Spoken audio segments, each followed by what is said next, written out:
This is episode 366 of That Shakespeare Life.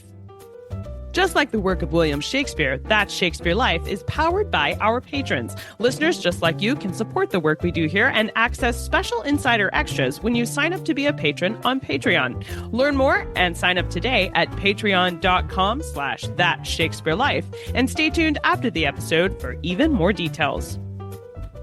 Hi, I'm Peter Wilson, author of Europe's Tragedy, A History of the 30 Years' War. Another great method for studying the life of William Shakespeare includes listening to this. It's That Shakespeare Life with my friend Cassidy Cash.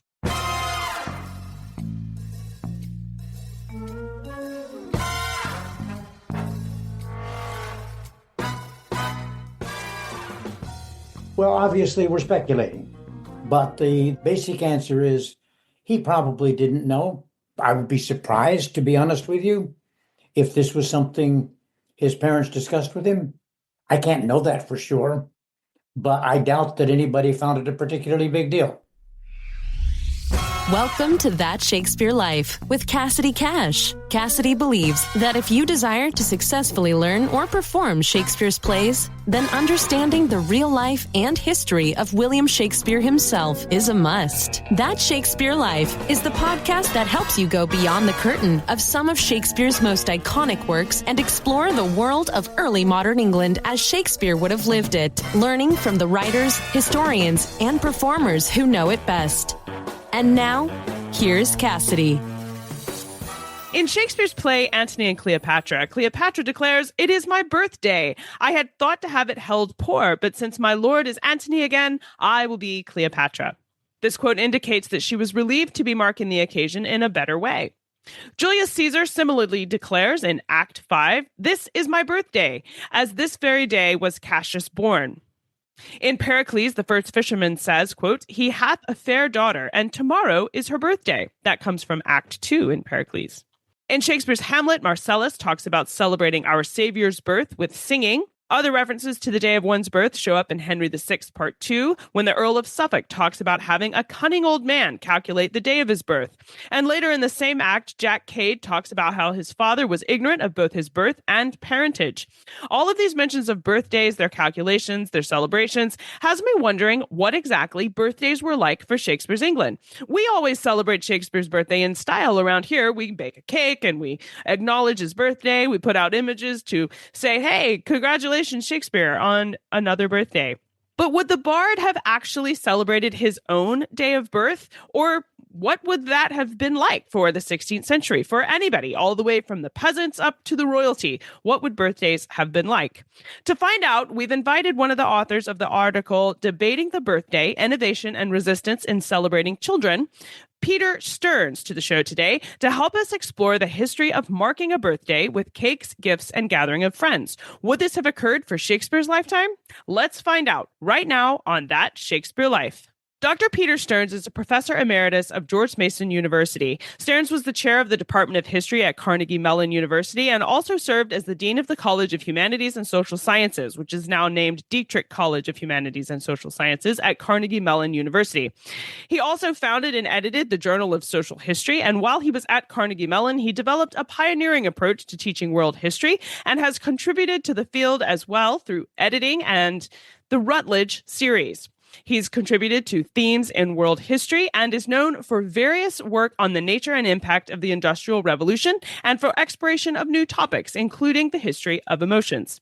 He's active in several historical groups, including the American Historical Association, the Society for French Historical Studies, the Social Science History Association, and the International Society for Research on Emotion. You can find out more about Peter Stearns in the show notes for today's episode. Before we dive into our conversation today, I want to let you know that there is visual history associated with our conversation today, including more information on the history of birthdays that you can explore while you listen to the show. To find these extras, visit the show notes page at CassidyCash.com/episode 366 and click on the button labeled Detailed Show Notes. There you can log in as a patron or join us if you're not already a supporter of the show, and all of the extras will expand right there on the website while you're listening to the audio. Again, that URL is CassidyCash.com/episode 366. And now, let's dive into the history. Hello, Peter. Welcome to That Shakespeare Life. Thank you. Good to be here. Today, historians have to guess about the date of William Shakespeare's birth, and we base that off of the historical record of his baptism. We know when he was baptized, and we know what the cultural practice was around how long after someone was born that they got baptized. And so we kind of count backwards to estimate his birth date as being April 23rd of 1564. But would the actual William Shakespeare have known when he was born? I mean, obviously his parents were there for that, so they knew when he was born, but would he have had to guess and approximate about his own birthday? Well, obviously, we're speculating, but the basic answer is he probably didn't know. I would be surprised, to be honest with you, if this was something his parents discussed with him. I can't know that for sure, but I doubt that anybody found it a particularly big deal. How common was it for the average person to know when they were born? Was Shakespeare unique in not knowing his birthday, or was this pretty widespread that people didn't have a date for their actual birthday? Again, we're speculating without absolutely firm evidence, but almost certainly most people did not know their birth date. They might have a pretty good indication of approximately when. Conceivably, as in the probable case with Shakespeare, they were clearer about date of baptism than date of birth. Among other things, in many cases, that would have been written down. But in rural circumstances, knowing your birth date was even less likely than in Shakespeare's situation. In Shakespeare's Pericles, one character, Marcellus, talks about having a, quote, cunning old man calculate the date of his birth for him. Peter, for what reasons would someone want to have their birth date calculated, since it was common to not know it anyway? That's another good question. And I don't actually know. I'd forgotten that reference. Idle interest, perhaps. Conceivably, astrology. After all, for astrological purposes, knowing the date was significant. You wouldn't have to have the precise date, but the approximate range. Possibly, as I think you're implying, Shakespeare was in fact more interested than I've suggested, and this got into the reference in the play. I honestly doubt most people ever gave it much thought. And let me just amplify that. There wasn't any particular need to. Most of us living in modern conditions frequently need to know when we were born. For school entry, for applications, that apparatus just wasn't there. I mean, this is pretty obvious, but easily ignored because we sometimes assume that what we do is pretty normal. It's not normal, it's modern. Both Cleopatra and Julius Caesar talk about their birthday, and in Pericles, the fisherman talks about the king's daughter having a birthday tomorrow, he says. Was it common for the aristocracy, particularly royalty, to celebrate their birthdays with a party or a gathering? Party, not totally clear, but often, okay? So the earliest birthdays that we know about go back to the Egyptian pharaohs, which directly addresses your point. Royalty in Egypt, in other circumstances, this was done in Rome, for example, in the imperial period. Royalty frequently publicized their birthdays as a way to elicit expressions of mass adoration. This might include a party, but might include a demonstration of some sort, presumably a friendly one. In other words, the upper stratum did feel that it was different from everybody else, and birthdays could be used as a means of demonstrating and amplifying political support. Shakespeare's plays and their references to the alignment of stars on someone's birthday leads us to believe there's an association between when someone was born and their personality. How ingrained in society was this perspective? And would someone like William Shakespeare have known, if not his actual birth date, would he have known or relied upon his astrological sign? I don't know. I mean, this is a specific question about Shakespeare, to the answer to which I don't know. But astrology was old. It was widely accepted. It was pretty common, so that people at least a certain level of education would have been interested in their astrological signs, I think was indeed pretty normal. And that, again, as you're suggesting, would indicate that they would be interested in approximately when they were born.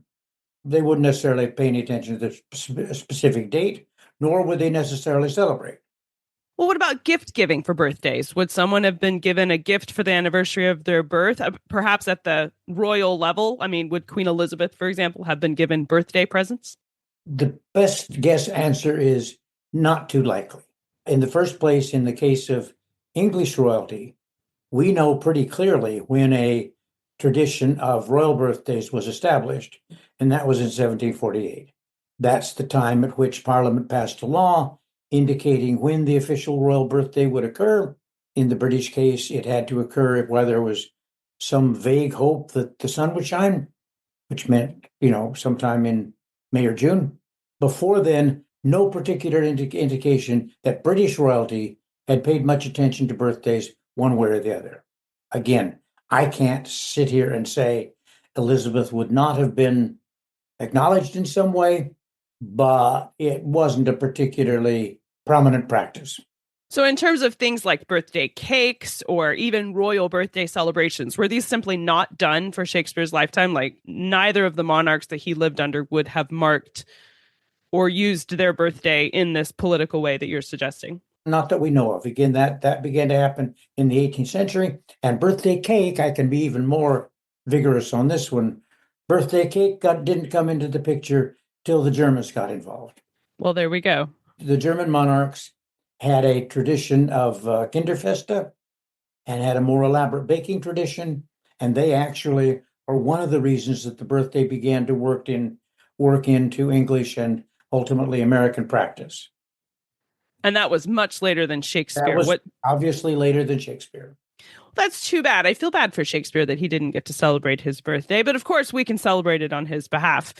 If we are new to this part of history and the exploring how the tradition of birthdays developed, what should we look at first? What are some reliable places you can point us towards that we should start with if we want to learn more? There's actually not been, to my knowledge, there's not been as much work done on English birthdays as on American birthdays, but there's several books or articles that look at the rise of the birthday in the United States. The first recorded birthday in the United States occurred in 1772 with an upper-class family in Boston. Didn't become common until, and here there's a bit of disagreement that would apply to England as well. There's a bit of disagreement as to whether birthdays began to catch on in the early part of the 19th century or not till the middle. I think it's early, but some other work puts it in the middle. But there's several studies of the birthday. And, for the English purposes, one can at least Google it. There's some good Google references to the establishment of the birthday tradition in the British monarchy. So it is possible to carry this further. But it's a tough topic because as birthdays spread to ordinary people, they didn't write much about the novelty or the reasons for it. So you have to pick it up sort of indirectly. I, by the way, have participated in one article on it, so people could use my name to get other references. Of course, we will definitely link to Peter's article as well, so you can start there and then explore further about the history of birthdays. Now, Peter, we ask everyone this next question here at That Shakespeare Life, and that's, what's the one book you would take with you on a deserted island? My friends in England tell me I'm supposed to allow you the complete works of Shakespeare and a copy of the Bible, so your choice would be in addition to those. Obviously, I'm not coming up with a particularly scintillating answer. Historians don't reread books much. I don't mean we never do, but we don't do it as commonly. Well, they're often quite hefty, so getting through them once. Many of them are on the hefty side. But I would be tempted to take one of the classic books of history, like Burckhardt's Civilization of the Renaissance in Italy. I think that would have you well set up on your deserted island for sure. So what's next for you? What are you working on now that you're excited about? Well, at the particular moment, I'm working on an article on whether there is a modern type of anger, and I'm right in the middle of it. So that's my current project. I just finished and will be sending to the publisher soon a book on the history of hygiene. And I have what I would regard as a major co-authored book on the history of the contemporary American child coming out this summer. That's done, but it's not out yet. Fantastic. Well, we will look forward to seeing that published, as well as seeing your work on the books of hygiene and the modern type of anger. That just sounds like exciting stuff. Thank you, Peter Stearns, so much for being here this week and talking with us about the history of birthdays for Shakespeare's lifetime. And even if we are disappointed that poor Shakespeare didn't get to celebrate it in his lifetime, we will make cakes and fanfare for him on his behalf today. Thank you so much for sharing this with us. My great pleasure. Thank you for asking. All of the research that Peter Stearns recommends for you today, including the articles that you can read and his article on birthdays in particular, are linked in the show notes for today's episode. You can find these at CassidyCash.com/EP366. While you're there, if you want to see the in-depth history of 16th and 17th century birthday history, not just from England, but from around Europe, and even some more information on the German Kinderfeste, and some information from the colonies in North America during not just this period, but we stretch all the way over to the 18th century this week to grab you some special birthday history in honor of Shakespeare's special day. You can find all this in the detailed show notes this week, so click on the detailed show notes button on our regular show notes page to find all of these extras. That Shakespeare Life is researched and produced by me, Cassidy Cash. Our audio engineer is Gary Mayholm. That's it for this week. Thank you for listening. I'm Cassidy Cash, and I hope you learned something new about the Bard. I'll see you next time. Bye-bye. Thank you for listening to That Shakespeare Life. As always, the best conversations happen after the episode over at CassidyCash.com. Become a part of a vibrant Shakespeare conversation by adding your voice over at the website. Until next time, remember, when you want to know William Shakespeare, you have to go behind the curtain and into That Shakespeare Life.